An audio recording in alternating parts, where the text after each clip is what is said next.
പുറപ്പാട് അദ്ധ്യായം 14.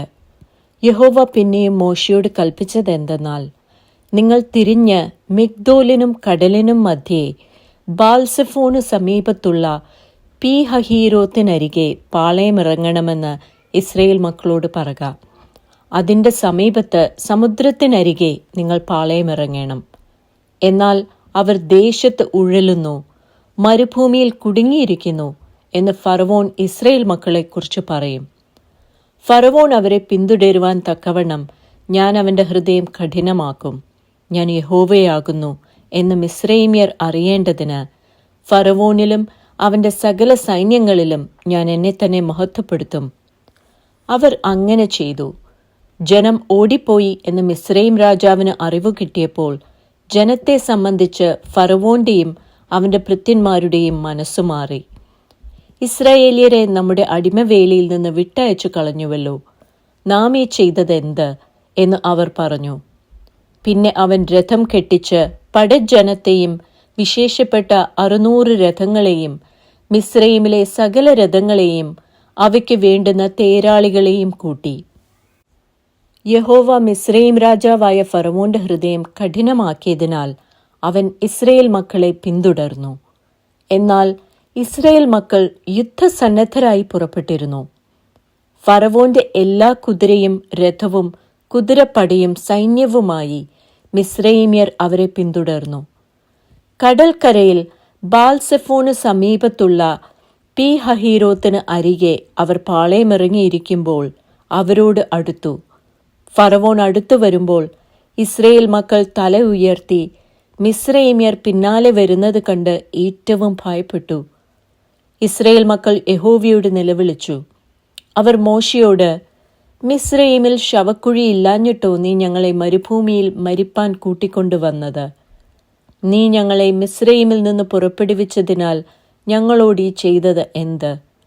മിസ്രയീമ്യർക്ക് വേല ചെയ്യുവാൻ ഞങ്ങളെ വിടേണം എന്ന് ഞങ്ങൾ മിസ്രയീമിൽ വെച്ച് നിന്നോട് പറഞ്ഞില്ലയോ?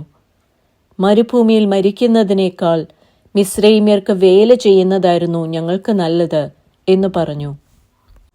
അതിനു മോശ ജനത്തോട്, ഭയപ്പെടേണ്ട, ഉറച്ചു നിൽപ്പിൻ. യഹോവ ഇന്ന് നിങ്ങൾക്ക് ചെയ്യുവാനിരിക്കുന്ന രക്ഷ കണ്ടുകൊള്ളുവിൻ. നിങ്ങൾ ഇന്ന് കണ്ടിട്ടുള്ള മിസ്രയീമ്യരെ ഇനി ഒരു നാളും കാണുകയില്ല. യഹോവ നിങ്ങൾക്ക് വേണ്ടി യുദ്ധം ചെയ്യും, നിങ്ങൾ മിണ്ടാതിരിപ്പിൻ എന്ന് പറഞ്ഞു. അപ്പോൾ യഹോവ മോശയോട് അരുളി ചെയ്തത്, നീ എന്നോട് നിലവിളിക്കുന്നതെന്ത്? മുമ്പോട്ട് പോകുവാൻ ഇസ്രയേൽ മക്കളോട് പറക. വടിയെടുത്ത് നിന്റെ കൈ കടലിന്മേൽ നീട്ടി അതിനെ വിഭാഗിക്കാം. ഇസ്രയേൽ മക്കൾ കടലിന്റെ നടുവെ ഉണങ്ങിയ നിലത്തുകൂടി കടന്നുപോകും. എന്നാൽ ഞാൻ മിസ്രയീമ്യരുടെ ഹൃദയത്തെ കഠിനമാക്കും. അവർ ഇവരുടെ പിന്നാലെ ചെല്ലും. ഞാൻ ഫറവോനിലും അവന്റെ സകല സൈന്യത്തിലും അവന്റെ രഥങ്ങളിലും കുതിരപ്പടയിലും എന്നെ തന്നെ മഹത്വപ്പെടുത്തും.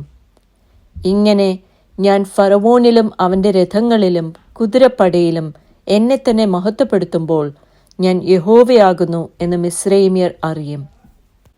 അനന്തരം ഇസ്രായേല്യരുടെ സൈന്യത്തിനു മുമ്പായി നടന്ന ദൈവദൂതൻ അവിടെ നിന്ന് മാറി അവരുടെ പിന്നാലെ നടന്നു.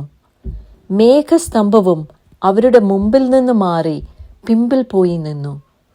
രാത്രി മുഴുവനും മിസ്രയീമ്യരുടെ സൈന്യവും ഇസ്രായേല്യരുടെ സൈന്യവും തമ്മിൽ അടുക്കാതെ വണ്ണം അത് അവയുടെ മധ്യേ വന്നു. അവർക്ക് മേഘവും അന്ധകാരവും ആയിരുന്നു, ഇവർക്കോ രാത്രിയെ പ്രകാശമാക്കി കൊടുത്തു. മോശ കടലിന്മേൽ കൈനീട്ടി. യഹോവ അന്ന് രാത്രി മുഴുവനും മഹാശക്തിയുള്ള ഒരു കിഴക്കൻ കാറ്റുകൊണ്ട് കടലിനെ പിൻവാങ്ങിച്ച് ഉണങ്ങിയ നിലമാക്കി. അങ്ങനെ വെള്ളം തമ്മിൽ വേർപിരിഞ്ഞു. ഇസ്രയേൽ മക്കൾ കടലിന്റെ നടുവിൽ ഉണങ്ങിയ നിലത്തുകൂടി നടന്നുപോയി. അവരുടെ ഇടത്തും വലത്തും വെള്ളം മതിലായി നിന്നു. മിസ്രയീമ്യർ പിന്തുടർന്നു. ഫറവോന്റെ കുതിരയും രഥങ്ങളും കുതിരപ്പടയും എല്ലാം അവരുടെ പിന്നാലെ കടലിന്റെ നടുവിലേക്ക് ചെന്നു. പ്രഭാതയാമത്തിൽ യഹോവ അഗ്നിമേഘസ്തംഭത്തിൽ നിന്ന് മിസ്രയീമ്യ സൈന്യത്തെ നോക്കി മിസ്രയീമ്യ സൈന്യത്തെ താറുമാറാക്കി. അവരുടെ രഥചക്രങ്ങളെ തെറ്റിച്ച് ഓട്ടം പ്രയാസമാക്കി. അതുകൊണ്ട് മിസ്രയീമ്യർ, നാം ഇസ്രായേലിനെ വിട്ട് ഓടിപ്പോക, യഹോവ അവർക്ക് വേണ്ടി മിസ്രയീമ്യരോട് യുദ്ധം ചെയ്യുന്നു എന്ന് പറഞ്ഞു. അപ്പോൾ യഹോവ മോശയോട്, വെള്ളം മിസ്രയീമ്യരുടെ മേലും അവരുടെ രഥങ്ങളിന്മേലും കുതിരപ്പടയുടെ മേലും മടങ്ങി വരേണ്ടതിന് കടലിന്മേൽ കൈനീട്ടുക എന്ന് കൽപ്പിച്ചു. മോശെ കടലിന്മേൽ കൈനീട്ടി. പുലർച്ചയ്ക്ക് കടൽ അതിന്റെ സ്ഥിതിയിലേക്ക് മടങ്ങി വന്നു. മിസ്രയീമ്യർ അതിന് എതിരായി ഓടി. യഹോവ മിസ്രയീമ്യരെ കടലിന്റെ നടുവിൽ തള്ളിയിട്ടു. വെള്ളം മടങ്ങി വന്ന് അവരുടെ പിന്നാലെ കടലിലേക്ക് ചെന്നിരുന്ന രഥങ്ങളെയും കുതിരപ്പടയെയും ഫറവോന്റെ സൈന്യത്തെയും എല്ലാം മുക്കിക്കളഞ്ഞു.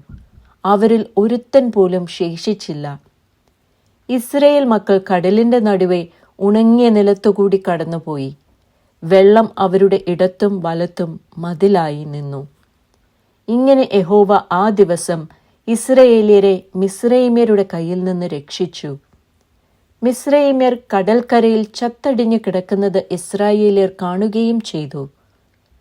യഹോവ മിസ്രയീമ്യരിൽ ചെയ്ത ഈ മഹാപ്രവൃത്തി ഇസ്രായേല്യർ കണ്ടു. ജനം യഹോവയെ ഭയപ്പെട്ട് യഹോവയിലും അവന്റെ ദാസനായ മോശയിലും വിശ്വസിച്ചു.